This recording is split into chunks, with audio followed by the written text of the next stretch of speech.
নমস্কাৰ বন্ধুসকল পুনৰ আন এটি ভিডিঅ' লৈ আপোনালোকৰ মাজলৈ আহিছো আজি আপোনালোকৰ সন্মুখত মই মাত্ৰ সৰু তিনিটা ষ্টেপৰ বিষয়ে জনাম সৰু তিনিটা কাম যি তিনিটা কাম যদি আপুনি ফলো কৰে যি তিনিটা ষ্টেপ যদি আপুনি ফলো কৰে দেন ডেফিনেটলি আপুনি 100% পঢ়া-শুনাত মনোনিৱেশ কৰিব পাৰিব গতিকে ভিডিঅ'টি চাই থাকক Okay, let's start with the first step. যেতিয়া আপুনি পঢ়া টেবুললৈকে যাব পঢ়া টেবুললৈকে গৈ আপোনাৰ অধ্যয়ন বা ষ্টাডি আপুনি ষ্টাৰ্ট কৰিব প্ৰথম ষ্টেপটো হৈছে আপুনি পঢ়িবলৈ বহাৰ আগতে প্ৰথম ষ্টেপটো হৈছে এৰেঞ্জমেন্ট আপুনি কেনেকৈ এৰেঞ্জমেন্ট কৰি ল'ব আপোনাৰ অধ্যয়নৰ বাবে যিখিনি প্ৰয়োজনীয় আচবাব আছে এইখিনি কেনেকৈ আপুনি এৰেঞ্জমেন্ট কৰি ল'ব এৰেঞ্জমেন্টৰ ভিতৰত আপুনি ক'ত বহিব কেনেকৈ বহিব সেইটো মোষ্ট ইম্পৰ্টেন্ট কথা গতিকে আমাৰ ম্যাক্সিমাম ছাত্ৰ-ছাত্ৰীৰ ক্ষেত্ৰত এটো দেখা পোৱা যায় যে ম্যাক্সিমাম ছাত্ৰ-ছাত্ৰীয়ে কি কৰে বিছনাত বহি পঢ়ে বিছনাত পঢ়ে সেইটো একেবাৰে ভুল কথা কেতিয়াও আমি বিছনাত বহি পঢ়িব নালাগে কাৰণ বিছনাখন আমি কি কাৰণত ব্যৱহাৰ কৰো বিছনাখনত আমি শুবৰ কাৰণে ব্যৱহাৰ কৰো গতিকে যিটো আজবাবত যিটো কাম সেইটো আমি কৰিব লাগে যেনেকৈ আমি পাকঘৰত যোৱাৰ লগে লগে আমাৰ কিবা নহয় কিবা এটা খাব মন যায় গতিকে পাকঘৰত গৈতো আমাৰ বেলেগ কাম কৰিব মন নাযায় ঠিক তেনেকৈ বিছনাখনত যেতিয়া আপুনি বহিব পঢ়িবৰ কাৰণে অলপ পিছতে আপোনাৰ শুব মন যাব গতিকে পঢ়া-শুনাটো আপোনাৰ তাত নহব গতিকে সদায় আমি পঢ়িবৰ কাৰণে টেবুল আৰু চেয়াৰ চকী আৰু মেজৰহে সদায় ব্যৱহাৰ কৰিব লাগে যাতে চকীত বহি আমি মেজ এখন সন্মুখত লৈ পেলাই ধুনীয়া এটা এৰেঞ্জমেন্ট কৰি ল'ব লাগে গতিকে ফাৰ্ষ্ট ষ্টেপটো এৰেঞ্জমেন্ট চকী আৰু মেজ ললে নহব যাতে আপুনি যিটো সময়ত পঢ়িব বহে দিনতে হওক ৰাতিয়ে হওক পৰ্যাপ্ত পৰিমাণৰ তাত পোহৰ থাকে গতিকে পৰ্যাপ্ত পোহৰৰ ব্যৱস্থাটো আমি কৰি ল'ব লাগিব তাৰ পিছৰ কথাটো হ'ল এৰেঞ্জমেন্টৰ ক্ষেত্ৰত টেবুল আৰু চকীত আমি বহি ললো ধুনীয়াকৈ টেবুল চকীত বহি লোৱাৰ পিছতে ৰাখিব লাগিব যে আমি যেতিয়া পঢ়িব বহিম আমাক প্ৰয়োজনীয় বস্তুটো যাতে আমাক যেতিয়াই লগা হয় তেতিয়া আমি পাই যাওঁ টেবুলখনতে পাই যাওঁ বহি এখন লগা হ'ল কিতাপ এখন লগা হ'ল কলমটো লগা হ'ল পেন্সিল অল এভৰিথিং যিখিনি বস্তু আমি যেতিয়া আমি ষ্টাডি প্ৰচেছটো চলি থাকিব যেতিয়া আমি অধ্যয়ন কৰি থাকিম যেতিয়া অধ্যয়ন কৰি থকা সময়ত আমাক যিটো বস্তু প্ৰয়োজন হয়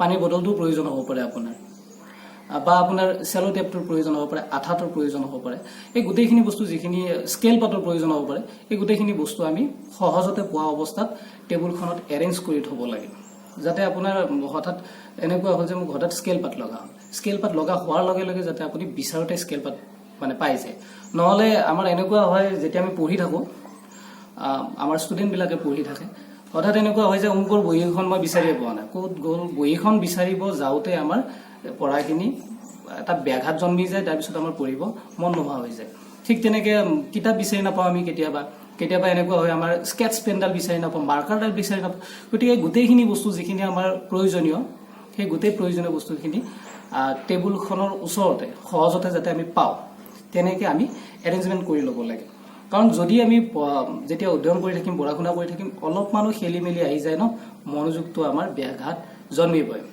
গতিকে এইখিনি বস্তু আপোনালোকে মনত ৰাখিব তদুপৰি আৰু এটা ডাঙৰ কথাটো হ'ল সাপোজ আপুনি গধূলি পঢ়িব বহিছে ধুনীয়াকৈ 5 মিনিটমান আপুনি পঢ়িছে হঠাৎ ইলেক্ট্ৰিচিটি গুচি গ'ল কাৰেণ্টটো গুচি গ'ল এইটো স্বাভাৱিক কথা আমাৰ অসমত গতিকে লোড শেডিঙৰ প্ৰব্লেম আছে কাৰেণ্ট গ'ল তেতিয়া আপুনি কি কৰিব যাৰ ঘৰত ইনভাৰ্টাৰৰ ব্যৱস্থা আছে তেওঁলোকৰ কাৰণে একো অসুবিধা নাই কিন্তু যিসকলৰ ঘৰত ইনভাৰ্টাৰৰ বা তেনেকুৱা একো ব্যৱস্থা নাই তেওঁলোকে কি কৰিব গতিকে তাৰ কাৰণে আমি প্ৰপাৰ এৰেঞ্জমেন্ট কৰি থ'ব লাগিব তাৰ কাৰণে এটা যিটো আজিকালি পোৱাই যায় চাৰ্জিং লেম্প বা চাৰ্জিং লাইট এটাৰ ব্যৱস্থা আপুনি আগতীয়াকৈ কৰি থৈ দিব লাগিব তদুপৰি সবতকৈ ইম্পৰ্টেণ্ট কি কথা মহৰ কাৰণে আৰু মহে বহুত আমনি কৰে ন পঢ়ি থাকোঁতে এইটো কথা এক্সপিৰিয়েঞ্চ বা বাস্তৱ অভিজ্ঞতাৰ পৰা আপোনালোকৰ আগত দাঙি ধৰা হৈছে গতিকে মস্কিটো কিলাৰ ধূপ নাইবা আপুনি কইল ব্যৱহাৰ কৰিব পাৰে লগতে মেছ এটা যাতে আপুনি ধুনীয়াকৈ থৈ দিয়ে এইটো হৈছে আপোনালোকৰ ফাৰ্ষ্ট ষ্টেপ এৰেঞ্জমেন্ট এই এৰেঞ্জমেন্টখিনি আপুনি ভালকৈ কৰি লওক তাৰপিছত আহিব নেক্সট ষ্টেপটো হৈছে make ideal environment for study প্ৰথম এৰেঞ্জমেন্টখিনি আমি কৰি ল'লো কৰি লোৱাৰ পিছত আমি এটা পৰিৱেশ ধুনীয়াকৈ পৰিৱেশ এটা বনাই ল'ব লাগিব যাতে আমি পঢ়িব পাৰোঁ অধ্যয়ন কৰিব পাৰোঁ কি পঢ়িব সেইটো মই নকওঁ কেনেকৈ পঢ়িব এইটো মই নকওঁ, কিন্তু পঢ়িবৰ কাৰণে যিটো এটা পৰিৱেশ আমি গঢ়ি ল'ব লাগিব, সেই পৰিৱেশটোৰ কাৰণে আপুনি কি কৰিব? আমি বহুত সময়ত কয় যে এই পৰিৱেশত পঢ়িব নোৱাৰি, মানে পঢ়াৰ পৰিৱেশেই নাই। গতিকে সেই পঢ়াৰ পৰিৱেশটো আমি কেনেধৰণৰ পৰিৱেশ আমি বিচাৰোঁ পঢ়িবৰ কাৰণে? এটা শান্তিপ্ৰিয় পৰিৱেশ এটা বিচাৰোঁ। সেই শান্তিপ্ৰিয় পৰিৱেশটো আমি তৈয়াৰ কৰি ল'ব লাগিব। কেনেকৈ তৈয়াৰ কৰি ল'ব লাগিব? এটা মই সৰু উদাহৰণ দিওঁ আপোনালোকক। আমি যেতিয়া এটা মন্দিৰত যাওঁ, মন্দিৰ এটাত যেতিয়া আমি প্ৰৱেশ কৰোঁ, মন্দিৰত যোৱাৰ লগে লগে মন্দিৰটো ধুনীয়া পৰিষ্কাৰ হৈ থাকে, ধূপ ধূনা জ্বলি থাকে, ধূপ ধূনাৰ যিটো সুগন্ধ আমাৰ নাকত লাগে।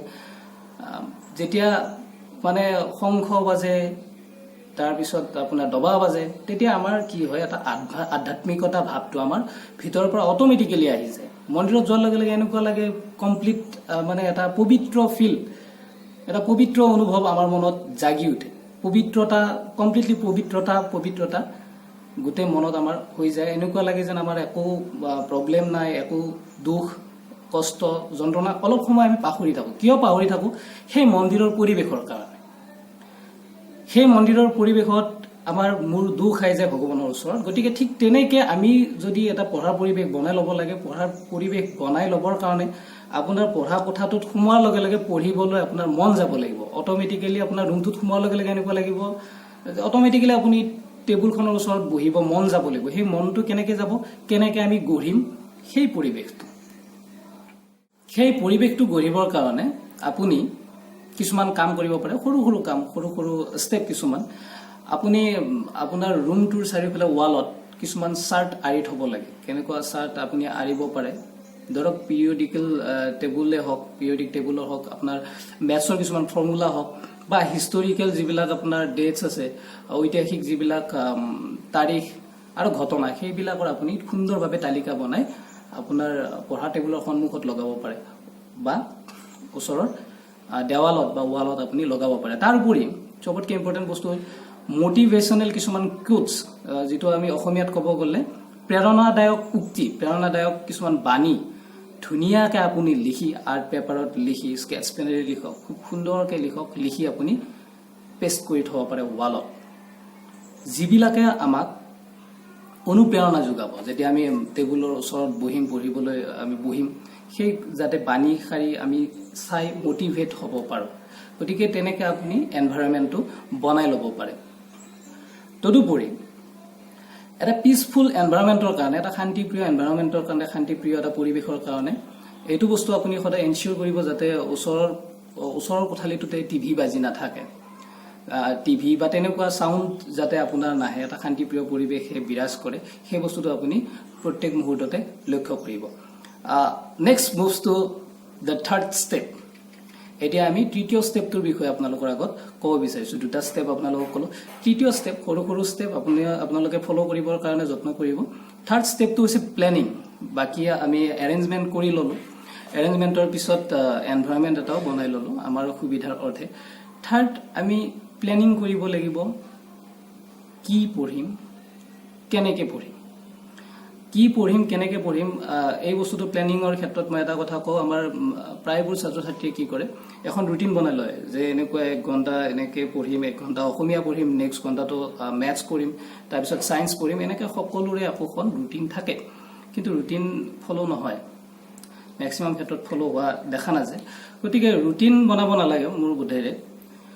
আপুনি যে বহিলে তেতিয়া আপুনি এটা প্লেনিং কৰক, প্ৰচেছটো প্লেনিং কৰক। কি পঢ়িব মই নকওঁ, যিয়ে নপঢ়ক আপুনি প্ৰচেছটো কৰক। কেনেকৈ পঢ়িম, কেনেকৈ পঢ়াৰ ওপৰত মই এটা নেক্সট ভিডিঅ' এটা বনাম। সেই প্ৰচেছটো আপুনি চিন্তা কৰক আৰু পঢ়িবলৈ বহক। সেই প্লেনিঙৰ ক্ষেত্ৰত মষ্ট ইম্পৰ্টেণ্ট কথাটো হ'ল সেই যে আপুনি প্লেনিং কৰিলে, প্লেনিঙৰ পিছত এটা শান্তিপূৰ্ণ পৰিৱেশত আপোনাৰ যাতে ক'তো ব্যাঘাত নজন্মে, পঢ়াৰ ক্ষেত্ৰত ব্যাঘাত নজন্মে, তাৰ কাৰণে এটা বস্তু, এটা অংগ আমি বাদ দিব লাগিব। সেই অংগটো কি আপুনি গম পাইছেনে? যিসকলৰ আছে, মই সেইসকলৰ কৈছোঁ, সেই অংগটো হৈছে আমাৰ মোবাইল ফোনটো, যিটো আমাৰ একেবাৰে ওতঃপ্ৰোতভাৱে জড়িত এটা অংগ। সেই অংগটো যেতিয়া আপুনি পঢ়িব, সেই সময়ত সেই মোবাইল ফোনটো আপুনি ওচৰত কেতিয়াও নাৰাখিব।